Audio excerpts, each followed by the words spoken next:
Hello guys welcome back to my channel. तो मो YouTube channel को आपन को स्वागत जनाऊँ। आपण मैंने केमती अच्छा आशा करुँच आपण मैंने बहुत भल थे मु भी भल अच्छी। तो मुझे केते दिन पर आज टे भिड बनाऊँगी आठ देखते मु दुकान को आसी बिरियानी आज जेहेतु हम तो बिरियानी मसला किनापी आसी मार्केट। तो ये बिरियानी सारा जितक सामान अच्छी सब किनिबी आबे घर को जी अलग कम मोर अच्छी। तो आपड़ जब मो यूट्यूब चैनल नुआ तो प्लीज़ सब्सक्राइब करेंगे लाइक करेंगे। तो ये देखते मुझे किनी तो ये जाऊँगी तो जहाँ भी किना किनी सब किना किनी सारीगला। तो ये गुपचुप खाइबू। तो ये गुपचुप खाइलु ना बस पार्सल घर को लेकिन जीवु आए खाइबू ना। तो ये पार्सल गुपचुप वाला दौरान तो ये चलू आम।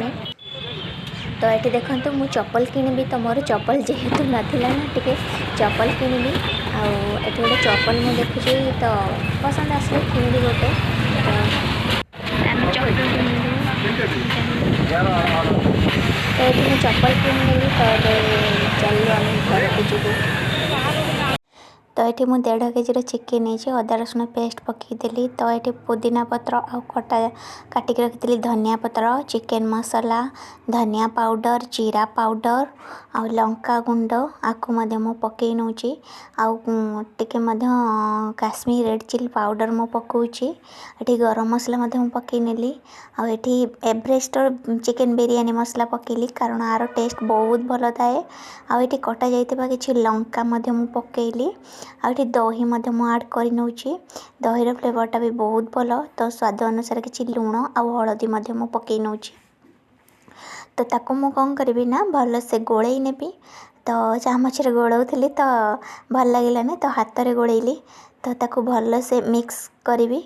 तो ताको मिक्स कर सारा ताको मु रखनेबी आधा घंटा कि 45 मिनिट या मैगिनेशन हाँपाई रखीदेली। तो ये देखो मो चाउ पानीटा गरम हो जाइए चूल्हे बसई। तो ये मु सब गोटा मसला पकई तेल पकई लुण पकई आउ चाउल पकईदेली। देखो मो चाउल हो आसला।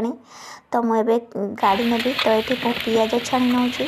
तो पियाज तो ये मोर देखो पियाज मुझे छाणी नेबी। तो एमती छाणीले तो ये देखो मो पियाज छाणीगला। तो ये देखो चिकेन मुझे नहीं जाइए तेजपत्र पकई देची आ भातटा को पकई देची आ किछि कटा जाइथिबा पुदीना पत्र धनिया पत्र पकई नेची आ पियाज को मु जहाँ छाणिकी रखिदेली ताको पकईदेली आउ किछि फ्रूट कलर मु पकई नेली कारण बिरियानी कलरटा बहुत भल लगे। आपण भी चाहिए इग्नोर करें। तो ये मोर सरला फास्ट लेयरिंग सरला। तो सेकेंड लेयरिंग मु सेम प्रोसेस रे कली।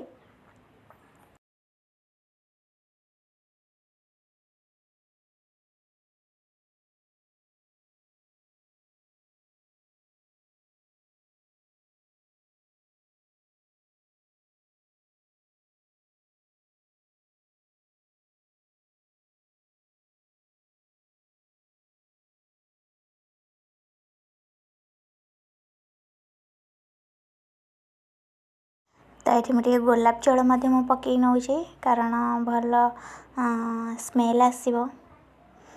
तापर मैं ये अटा चकटिकी रखीली तो ताको मु कौन कर चारिपटे देदेली। तो ये तावाटा को टिके गरम कर नौचे जेहेतु आम चूल्हे करुचे ना तावाटा टिके गरम करके मुझे बसईदेली। तो अब ये 45 मिनिट पर्यंत आम छाड़देबा। तो धीमा आँच रे करवा कारण बहुत जोरे जाड़ानी कारण बिरियानी लगिज। तो ये मोर होगला। तो अब मु काटी नौची छुरी रे। तो होगला देखा केमती कौन। तो मत तो बहुत भोक गलानी बिरियानी देखिए बिरियानी मोर हूँ फेवरेट आ मत तो चिकेन बिरियानी बहुत भल लगे। अबे खोलेबा तो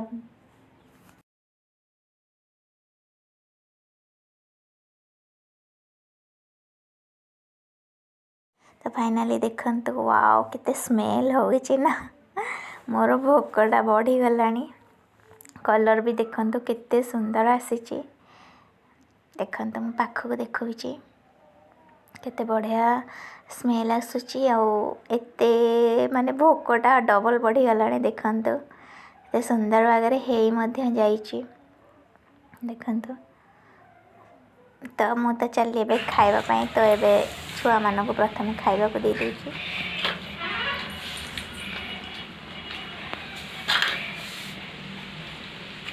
खाओ